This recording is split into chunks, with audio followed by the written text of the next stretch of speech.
He's declaring war on 1.5 billion Muslims. Iran, Pope, Russia and China warn Trump over Jerusalem. Donald Trump risks sparking a religious war in the Middle East and angering Muslims after recognizing Jerusalem as Israel's capital city today, Turkey and Iran have warned.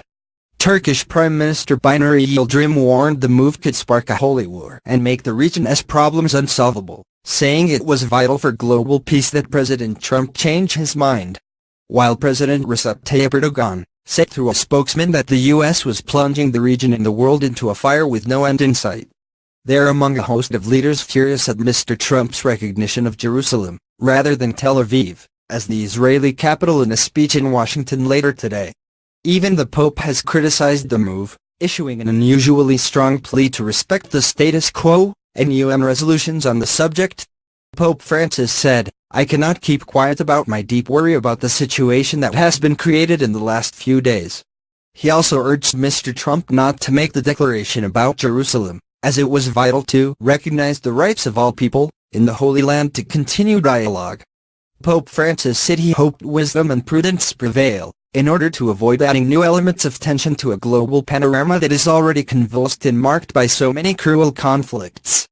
But Mr. Trump is pressing ahead with a significant U.S. policy change to defy the Arab world, amid further plans to move the U.S. Embassy to Jerusalem. At the White House today, the U.S. President said his announcement was nothing more than a recognition of reality and the right thing to do, something that has to be done. He directed the State Department to begin looking for a site for an embassy in Jerusalem, in a move from their existing site in Tel Aviv, a process which is expected to take years, although Trump has signed a 6-month delay to the move. Mr. Trump said he would remain deeply committed to helping facilitate a peace agreement acceptable to both Israelis and Palestinians despite his announcement, adding the United States would support a two-state solution if agreed to by both sides. Jerusalem is sacred to Christians, Jews and Muslims and is a contentious part of Israel-Palestinian negotiations. Following the 1967 Middle East War, Israel declared Jerusalem as its capital. But the claim is not recognized by the international community or Palestinians. Palestinians maintain that Jerusalem will be the capital of their future state. The Palestinians' chief representative to Britain, Manuel Hassachian, blasted Mr. Trump ahead of the decision to move the U.S. Embassy. He told the BBC, "If he says what he is intending to say about Jerusalem being the capital of Israel, it means a kiss of death to the two-state solution. He is declaring war in the Middle East. He is declaring war against 1.5 billion Muslims and hundreds of millions of Christians that are not going to accept the holy shrines to be totally under the hegemony of Israel." Iran's supreme leader, Ali Khamenei, expressed his anger over the decision, saying it was a sign of incompetence and failure. Turkish Foreign Minister Mevlut Cavusoglu also joined the chorus of condemnation against Mr. Trump, saying he viewed it as illegal.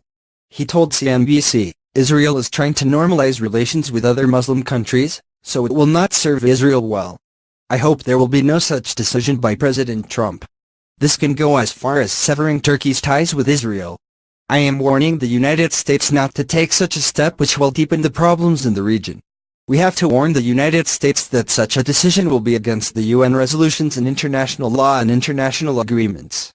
Britain's Foreign Secretary Boris Johnson also raised the alarm. He said this morning, "Let's wait and see what the president says exactly. But we review the reports that we've heard with concern. We think Jerusalem should be part of the final settlement between the Palestinians and Israelis.